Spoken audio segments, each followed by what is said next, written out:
जितने भी साधक हैं, भक्त हैं, बहुत ही महत्वपूर्ण विषय है और बहुत ही आप ध्यान पूर्वक सुनेंगे। देखिए, भक्ति बहुत लोग आपको करते हुए दिखाई पड़े, ऐसा कोई अपने सनातन में है ही नहीं जो भक्त ना हो। आप ध्यान देकर सुनेंगे।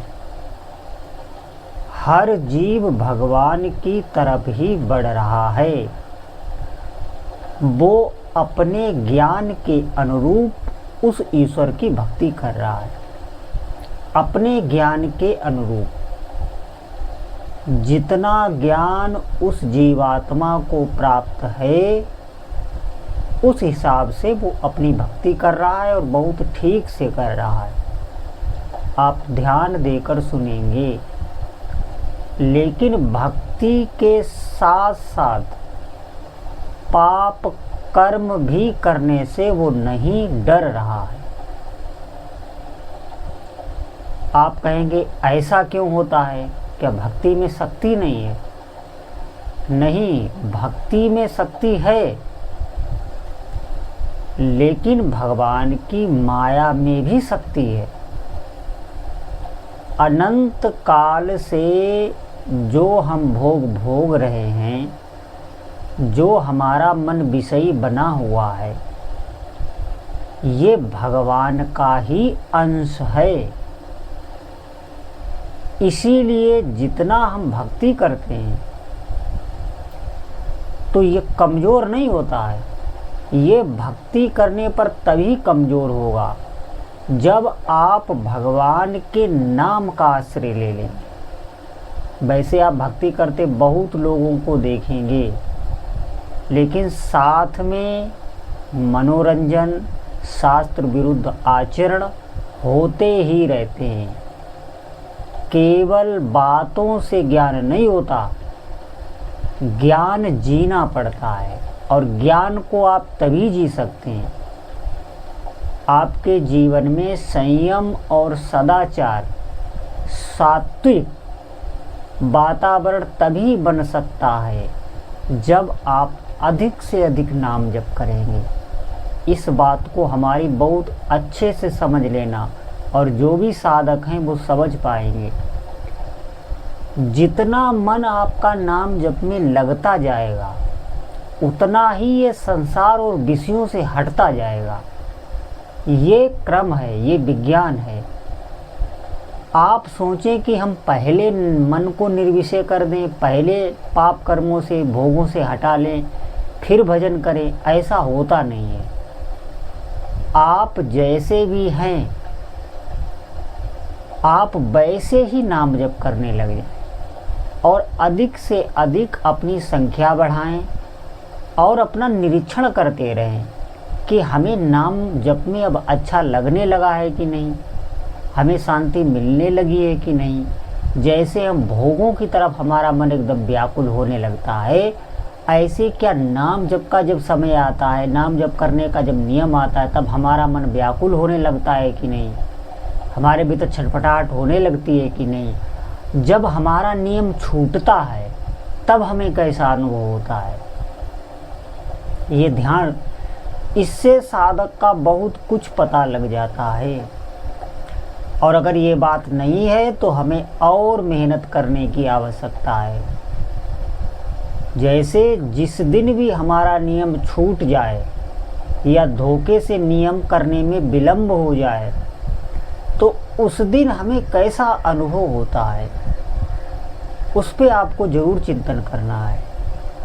अगर आपको ऐसा लगता है कि चलो ठीक है, बला टली, भीतर से हर्ष होता है, बाहर से आप दिखाएंगे कि भजन छूट गया, बहुत रुष्ट हैं, लेकिन एकाग्र मन से आप देखना कि भीतर से आपको क्या कष्ट है, क्या क्लेश है, क्या पीड़ा बनी हुई है भजन छूटने का। कोई कारण हो, कोई भी कारण हो सकता है, घर में कोई अपवित्रता बन गई हो या कोई और कारण हो, कोई जन्म या मरण का सूतक हो, किसी भी कारण से अगर भगवान आपकी सेवा और भजन छूटा है तो आपको एकांत में बैठकर सोचना पड़ेगा कि आपको इसके लिए कितना दर्द है। वो ऐसे समझ में नहीं आएगा। बाहर से तो आप देखेंगे, आप ये भी दिखा सकते हैं कि मैं बहुत कष्ट में हूँ, लेकिन इसको ध्यान से देखना पड़ता है। नाम जप करते हुए अपने भीतर ही देखना पड़ता है। आपको भीतर से कष्ट होगा, ये आपको पता चल जाएगा, आप ही जान सकते हैं। यहाँ पर आडंबर नहीं चलता। जब आप अपने सापेक्ष होते हैं, जब आप अपना अनुभव कर रहे होते हैं, अपने साक्षी होते हैं, तो वहाँ पर आप आडंबर नहीं चला सकते। आडंबर आप दूसरे को दिखा सकते हैं। दूसरे के सामने आप भजन करने का नाटक, भक्त बनने का नाटक कर सकते हैं, लेकिन आप अपने सामने नहीं कर सकते। नाम जप करते हुए एकांत में ही अपने सामने हुआ जाता है, अपना साक्षी हुआ जाता है। थोड़ी देर में ही आप साक्षी हो जाएंगे। अब साधक ध्यान देंगे। अगर आपको क्लेश नहीं हो रहा है तो इसका मतलब है अभी रुचि नहीं है, अभी थोड़ा भी मन नाम जप में नहीं लगा है, और अधिक अभ्यास की आवश्यकता है। आप ध्यान रखना, नाम जप ही इस मन को संसार से हटा सकता है। जहाँ ये लगा हुआ है वहाँ मौत ही मौत है, दुख ही दुख है। स्वप्न में भी आपको सुख नहीं मिल सकता। कई शरीर हमने ऐसे ही बदल चुके हैं, कई शरीर, कई बार हम वही भोग भोग चुके हैं। आप इसी जीवन में देखना, जिन भोगों को आप भोगते हैं, आप देखना थोड़ी देर के लिए आपको उनसे अरुचि होगी, लेकिन थोड़ी ही देर बाद वो फिर अच्छे लग जाएंगे, फिर आपको वो अच्छे लगने लग जाएंगे। ये मलिन मन की पहचान है। और निर्मल मन, उसे भोगों से वैराग्य होता जाता है। स्वप्न में भी भोगों की तरफ नहीं झांकता, लेकिन निर्मल तभी होता है जब वो भजन में लगने लगता है। जब तक भजन में नहीं लगता तब तक निर्मल नहीं होता। अगर आपका मन भजन में लगने लगा है तो आपको विषय भोगों से अपने आप, आपको कोई श्रम नहीं करना पड़ेगा, वो हटता चला जाएगा। ये विज्ञान है। दुखों का नाश तभी होता है जब हमारा मन भजन में लगने लगता है। इस विज्ञान को समझना होगा।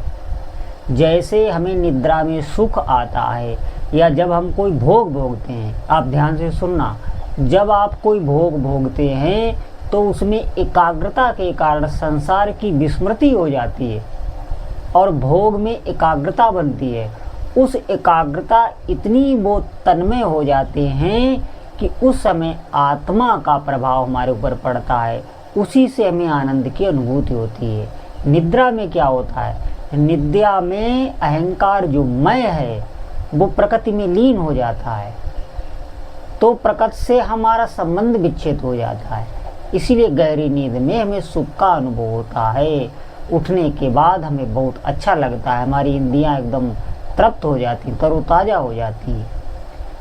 ये जब तक मन विषय भोगों में जुड़ा हुआ है, इसकी आसक्ति बढ़ती है तो समझ लो आप दुख बढ़ा रहे हैं। जैसे अभी आपके पास केवल घर था तो घर की आसक्ति बनी हुई थी, घर में कोई चीज़ बन जाए, कोई बिगड़ जाए, कोई भी ऐसी हानि हो जाए तो आपको बहुत कष्ट होगा। क्यों? क्योंकि आपकी आसक्ति जैसे शरीर में है ऐसे हमारे घर में हो गई।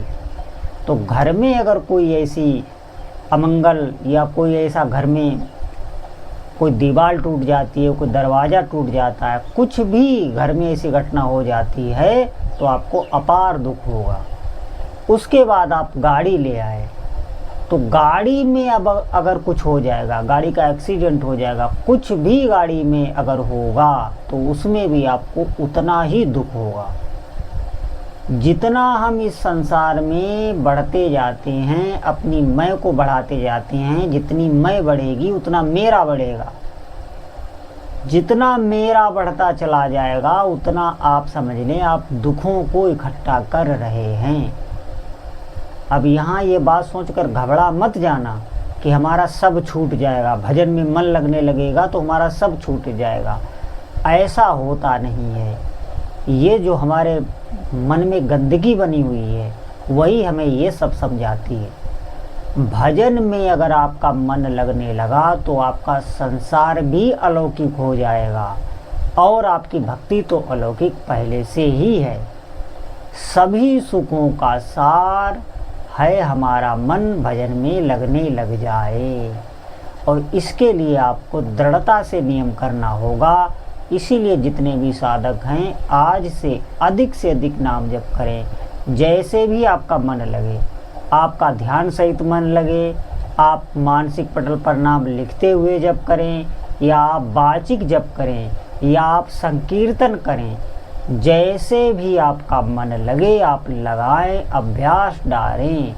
जो हमारे चित्त पर गहरा प्रभाव नाम का पढ़ना लग जाए, ये हमारी जिम्मेदारी है, हमें सोचना है और हम कई रास्ते निकाल सकते हैं।